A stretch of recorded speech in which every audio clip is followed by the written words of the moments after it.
Film की शुरुआत रे नाम के एक आदमी को एक ऑफिशियल मिलने से होती है। इसमें उसे लॉन्ग वॉक नाम के एक खतरनाक कंपटीशन में चुने जाने पर बधाई दी जाती है। पूरा देश इस इवेंट को लाइव ब्रॉडकास्ट पर देखने के लिए तैयार है और इनाम में पैसे, शोहरत, दौलत और आखिरी बचे आदमी की एक भी इच्छा पूरी होने से कहीं ज्यादा मिलने का वादा किया गया है। बाद में राय अपनी माँ के साथ जाने की तैयारी करता है। जैसे जैसे वे सफर करते हैं, दुनिया की बुरी हालत सामने आती है। सालों पहले एक बड़े युद्ध ने देश को तबाह कर दिया था, जिससे शहर बर्बाद हो गए थे और परिवार जिंदा रहने के लिए जूझ रहे थे। कई लोगों के लिए लॉन्ग वॉक गरीबी से बचने का एकमात्र मौका होता है, लेकिन हर साल सिर्फ 50 जवान लड़के चुने जाते हैं। रे की माँ, जो उसे खोने से डरती है, उससे अपना मन बदलने की गुजारिश करती है, लेकिन वह मना कर देता है और जोर देता है कि उसे यह करना ही होगा। जब वे अपनी मंजिल पर पहुंचते हैं तो वह उसे कसकर पकड़ लेती है, लेकिन वह उसके पास वापस लौटने का वादा करता है और चला जाता है। इसके तुरंत बाद रे की मुलाकात पीटर मैकवाइस नाम के एक और कंटेस्टेंट से होती है। दोनों जल्दी ही दोस्त बन जाते हैं और जल्दी ही दूसरे वॉकर्स में शामिल हो जाते हैं, जिसमें हैंक बेकर स्टेबिंस और सबसे कम उम्र का पार्टिसिपेंट कर्ली भी शामिल है। कुछ ही देर में लंबी वॉक के पीछे का मास्टरमाइंड आखिरकार सामने आता है, जिसे सिर्फ मेजर के नाम से जाना जाता है। वह आगे बढ़ता है और एक एक करके कंटेस्टेंट्स के नाम पुकारना शुरू करता है। हर लड़का लाइन से बाहर निकलता है, एक मेटल टैग लेता है और अपनी जगह पर लौट जाता है। जब सभी 50 की गिनती हो जाती है तो मेजर उनसे बात करने के लिए थोड़ा समय लेता है। वह ग्रुप को याद दिलाता है कि देश युद्ध से कभी पूरी तरह उबर नहीं पाया है। शहर टूट गए हैं, इंडस्ट्री कमजोर है और लोग बेचैन हैं। फिर भी हर साल लंबी वॉक उत्साह जगाती है, हौसला बढ़ाती है और व्यवस्था की भावना वापस लाती है। उसके अनुसार देश की असली बीमारी गरीबी नहीं बल्कि आलस है। इसीलिए यह इवेंट होता है, सभी को यह याद दिलाने के लिए कि अनुशासन और धीरज ही जिंदा रहने की चाबी है।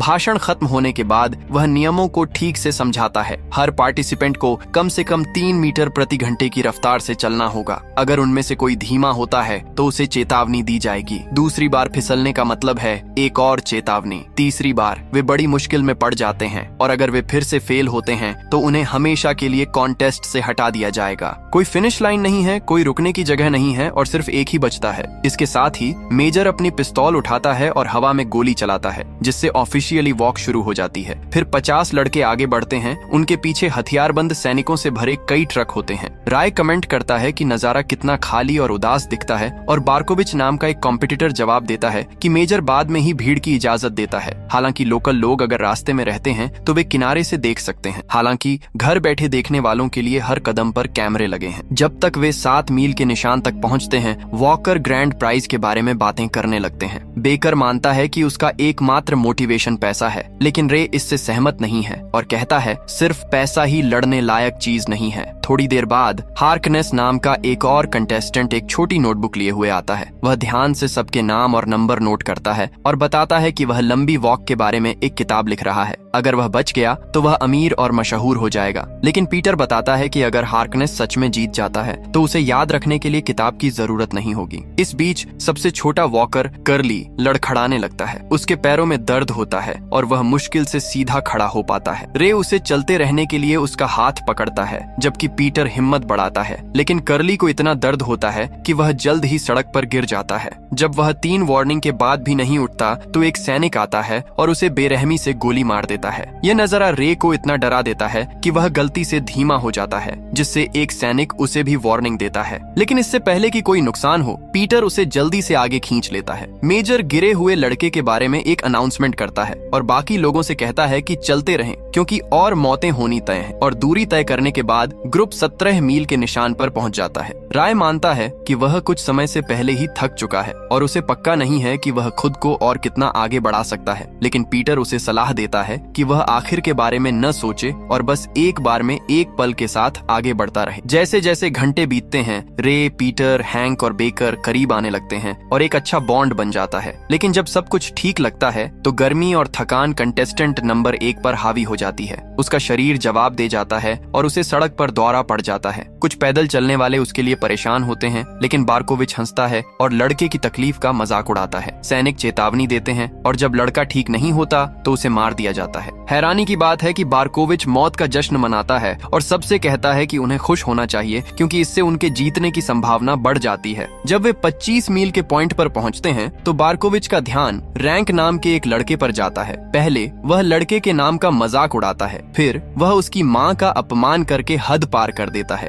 रैंक अपना टेम्प खो देता है और बारकोविच पर हमला करता है, लेकिन वह चूक जाता है और बुरी तरह जमीन पर गिर जाता है। दूसरे लोग उसे उठने के लिए चिल्लाते हैं, लेकिन वह समय पर उठ नहीं पाता और जल्द ही सैनिक उसे गोली मार देते हैं। ये देखकर रे और पीटर को गुस्सा आता है और वे बारकोविच पर मर्डर का इल्जाम लगाते हैं, लेकिन साइकोपैथ जोर देकर कहता है कि यह उसकी गलती नहीं थी क्योंकि उसने लड़के को कभी छुआ तक नहीं था। बाद में एक और कंटेस्टेंट पेशाब करने के लिए बेचैन हो जाता है। वह चल नहीं पाता और धीमा हो जाता है। सैनिक उसे चेतावनी देना शुरू करते हैं और जब वह हिलता नहीं है तो उसे सबके सामने पेशाब करते हुए बेइज्जती में गोली मार दी जाती है। नाइट आखिरकार गिर जाता है और लड़के सिर्फ अपनी विल पावर के दम पर दौड़ रहे हैं। राय सोने लगता है और अपनी माँ के बारे में सपने भी देखता है, लेकिन पीटर उसे हिलाकर जगाता है और उसे अपना फोकस बनाए रखने के लिए कहता है। राय कबूल करता है कि वह उसे कितना याद करता है और पीटर उसे यह कहकर तसल्ली देने की कोशिश करता है कि वह उसे जल्द ही फिर से देखेगा। जैसे जैसे घंटे बीतते जाते हैं, राय बिना एहसास किए धीमा हो जाता है और उसे दूसरी चेतावनी मिलती है। थोड़ी देर बाद वह फिर से लड़खड़ाता है और उसे तीसरी चेतावनी मिलती है। फिर पता चलता है कि 3 वार्निंग तभी क्लियर हो सकती हैं जब कोई कंटेस्टेंट पूरे 3 घंटे तक बिना गलती के चलता रहे। पीटर उसकी मदद करने और उसे हिम्मत देने की कोशिश करता है, लेकिन राय उस पर गुस्सा हो जाता है और उस पर परवाह करने का नाटक करने का आरोप लगाता है।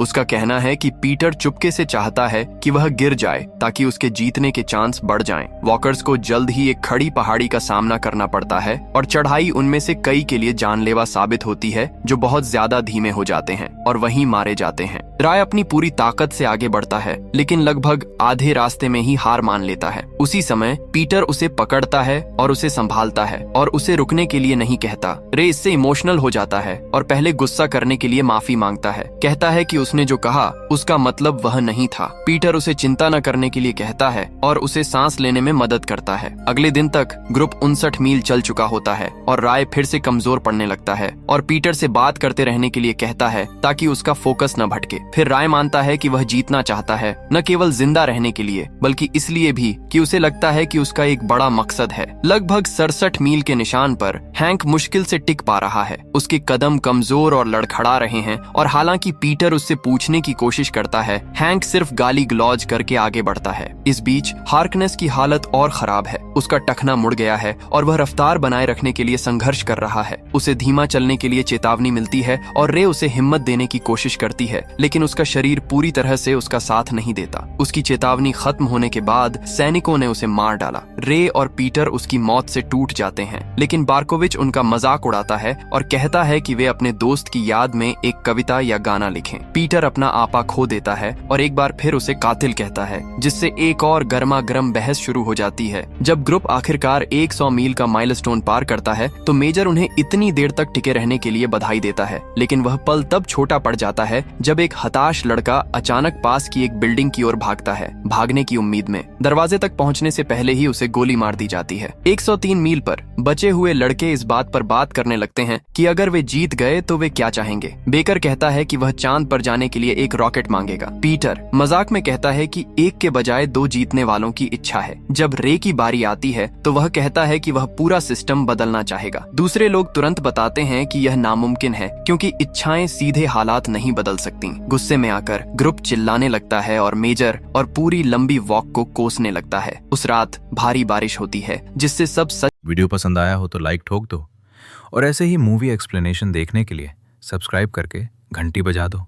में भीग जाते हैं। रे को अपनी आंखें खुली रखने में मुश्किल होती है, इसलिए पीटर उसे चलते हुए कुछ पल आराम करने के लिए अपने कंधे पर टेक लेने देता है। जब तीसरा दिन शुरू होता है तो वे पहले ही 144 मील पार कर चुके होते हैं और उनकी हालत तेजी से बिगड़ती जा रही है। एक बहुत कम मिलने वाले शांत पल में राय पीटर को अपने अतीत के बारे में बताता है। वह बताता है कि उसके पिता उसे फिलॉसफी, म्यूजिक और दूसरे सब्जेक्ट पढ़ाते थे जिन पर अधिकारियों ने बैन लगा दिया था। सरकार ऐसी शिक्षाओं को देशद्रोह मानती थी। और एक दिन मेजर खुद अपने पिता से भिड़ गया और उनसे कहा कि वे देश के प्रति वफादारी की कसम खाएं और अपनी मना की हुई क्लास छोड़ दें। उनके पिता ने मना कर दिया, जिसके कारण उन्हें तुरंत दे दी गई। राय को आखिरकार पता चलता है कि वह लंबी वॉक में इसलिए शामिल हुआ था ताकि मेजर को मार सके और अपने पिता की मौत का बदला ले सके। अगर वह जीत जाता है तो वह इनाम के तौर पर एक कार्बाइन राइफल मांगने और उसका इस्तेमाल उस आदमी के खिलाफ करने का प्लान बना रहा है जिसने उसके पिता को मारा था। जब तक वे 170 मील तक पहुंचते हैं, घटना की क्रूरता और भी बढ़ जाती है। एक वॉकर पूरी तरह से थक कर सैनिकों की ओर लड़खड़ाता हुआ आता है और मदद की भीख मांगता है। सैनिक उसे मारकर नीचे गिरा देते हैं और एक टैंक के नीचे कुचल देते हैं। थोड़ी देर बाद एक और कंटेस्टेंट अपना आपा खो देता है, अपने कपड़े उतार देता है और गलत दिशा में भटक जाता है। सैनिक बिना किसी हिचकिचाहट के उस पर गोली चला देते हैं। उस रात बाद में 2011 मील तय करने के बाद स्टेबिंस एक बुरी खबर लेकर रे के पास जाता है। हैंक गिरने की कगार पर है। रे उसे हिम्मत देने के लिए जल्दी करता है, लेकिन हैंक मुंह फेर लेता है और वह धीरे धीरे सैनिकों की तरफ बढ़ता है। उसे वहीं मार दिया जाता है, जिससे ग्रुप हैरान रह जाता है। बेकर खुद को कंट्रोल नहीं कर पाता। वह फॉर्मेशन तोड़ देता है और अपने गिरे हुए दोस्त तक पहुंचने की कोशिश करता है और सैनिक तुरंत उसे चेतावनी देना शुरू कर देते हैं। शुक्र है, इससे पहले कि वह खुद को मार पाता, राय उसे पकड़ लेता है और घसीटते हुए आगे ले जाता है। चिल्लाता है कि हैंक चला गया है और कुछ नहीं किया जा सकता। अगला दिन शुरू होता है और ग्रुप पहले ही 209 मील पार कर चुका होता है। सिर्फ रे, पीटर, बार्कोविच, स्टेबिंस, बेकर और पार्कर ही बचे हैं। जब उन्हें पता चलता है कि उनमें से सिर्फ हैंक ही ऐसा था जिसकी पत्नी उसका इंतजार कर रही थी, तो वे इस बात पर राजी हो जाते हैं कि जीतने वाले को यह पक्का करना होगा कि उसे इनाम से पैसे मिलें। उनमें से कोई भी बार्कोविच से मदद करने के लिए नहीं कहता, जिससे वह साफ तौर पर अकेला पड़ जाता है। अकेला महसूस करते हुए बार्कोविच रे के पास जाता है और मानता है कि रैंक की मौत का उसे बुरा लग रहा है। वह माफी मांगता है और ग्रुप में शामिल होने के लिए कहता है। राय मान लेता है, लेकिन जल्द ही बार्कोविच का बर्ताव अजीब हो जाता है। उसका दिमाग खराब होने लगता है और अचानक वह आगे बढ़कर अपने गले में चाकू घोंप लेता है। सैनिक उसे जल्दी से मार देते हैं, जबकि बाकी लोग जो अंदर तक हिल गए थे, उनके पास चलते रहने के अलावा कोई चारा नहीं होता। उस रात थका हुआ ग्रुप अपनी हिम्मत बढ़ाने और चलते रहने के लिए एक साथ गाना शुरू कर देता है। 5वें दिन तक वे पहले ही 278 मील पहुंच चुके होते हैं और रास्ता अब उस शहर से होकर गुजरता है जहां रे की माँ रहती है। पार्कर बताता है कि रे खुशकिस्मत है कि उसे अपनी माँ फिर से दिख गई, लेकिन पीटर जोर देकर कहता है कि यह असल में एक श्राप है, क्योंकि इससे उसके लिए चीजें और मुश्किल हो जाएंगी। 286 मील पर वे आखिरकार रे के होम टाउन पहुंचते हैं। रे का एक बूट फट जाता है और बेकर उसे दोनों जूते उतारने की सलाह देता है, यह चेतावनी देते हुए कि अनबैलेंस्ड कदम उसे और भी तेजी से थका देंगे। जल्द ही राय भीड़ में अपनी माँ को देखता है। पहले तो वह दूर से हाथ हिलाता है, लेकिन खुद को रोक नहीं पाता। वह उसकी ओर दौड़ता है और गले लगने की भीख मांगता है। इस लापरवाही भरे कदम की वजह से उसे बार बार वार्निंग मिलती है और उसकी माँ उससे मरने से पहले वहाँ से चले जाने की रिक्वेस्ट करती है। जैसे ही सैनिक गोली चलाने की तैयारी करते हैं, पीटर रे को वापस लाइन में खींच लेता है, जिससे वह आगे बढ़ता रहता है और पक्की मौत से बच जाता है। रे के होम टाउन से गुजरने के बाद पीटर आखिरकार अपने दर्दनाक अतीत के बारे में बताता है। वह रे को बताता है कि जब से उसे याद है वह तब से चल रहा है, जब से उसने युद्ध में अपने माता पिता को खोया है। उसके बाद उसे उसके चाचा ने अपने पास रख लिया, जिन्होंने उसे तब तक पीटा जब तक वह मर नहीं गया, जब पीटर सिर्फ 10 साल का था। अकेला छोड़ दिया गया पीटर दूसरे गली के बच्चों जब पीटर सिर्फ 10 साल का था। अकेला छोड़ दिया गया पीटर दूसरे गली के बच्चों के साथ मिल गया और चोरी और लड़ाई करके गुजारा किया। एक लड़ाई बुरी तरह खत्म हुई जब एक लड़के ने उसे चाकू से काट दिया, जिससे निशान पड़ गया। बाद में वह हॉस्पिटल में होश में आया, लेकिन हमलावर को दोष देने के बजाय उसने खुद को दोष दिया। उस दिन से उसने कसम खाई कि हालात कितने भी बुरे क्यों न हो, वह हमेशा रोशनी खोजने की कोशिश करेगा। वह बताता है कि अगर वह जीतता है तो वह इनाम की रकम का इस्तेमाल अपने जैसे अनाथ बच्चों की मदद के लिए करना चाहता है, जिससे रे बहुत दुखी होता है। जब वे 306 मील तक पहुंचते हैं तो स्टेबिंस ग्रुप को चेतावनी देता है कि अब कोई भी एक दूसरे की मदद न करे। सब मान जाते हैं, हालांकि यह ठंडा और कठोर लगता है। इसके तुरंत बाद बेकर की नाक से बहुत ज्यादा खून बहने लगता है, लेकिन नियम के कारण कोई बीच में नहीं आता। फिर पार्कर अचानक भड़क जाता है। वह एक सैनिक पर झपटता है, उसकी राइफल छीन लेता है और उसे वहीं मार डालता है। फिर पार्कर कुछ ऐसा करता है जिसके बारे में सोचा भी नहीं जा सकता, जिससे उसके दोस्त डर जाते हैं। हैं। उस शाम बेकर की नाक से खून और बढ़ जाता है और पीटर और रे उसकी मदद करके नियम तोड़ देते हैं, लेकिन बेकर जानता है कि वह ज्यादा देर तक नहीं टिकेगा। वह उन्हें एक लॉकेट देता है और उनसे गुजारिश करता है कि अगर वे बच गए तो इसे उसकी दादी को दे दें। वह उनसे यह भी वादा करवाता है कि जब उसे फांसी दी जाएगी तो वे पीछे मुड़कर नहीं देखेंगे। वे उसे चलते रहने की कोशिश करते हैं, लेकिन बेकर मना कर देता है। उसका शरीर जवाब दे देता है और सैनिक उसकी बेरहमी से जान ले लेते हैं। रात होने तक पैदल यात्रा 326 मील तक पहुंच जाती है। सिर्फ रे, पीटर और स्टेबिन्स ही बचे रहते हैं, जो मेजर की निगरानी में एक लंबा पुल पार करते हैं। रे गुस्से में मेजर को गालियां देने लगता है, लेकिन बूढ़ा आदमी सिर्फ मुस्कुराता है, कहता है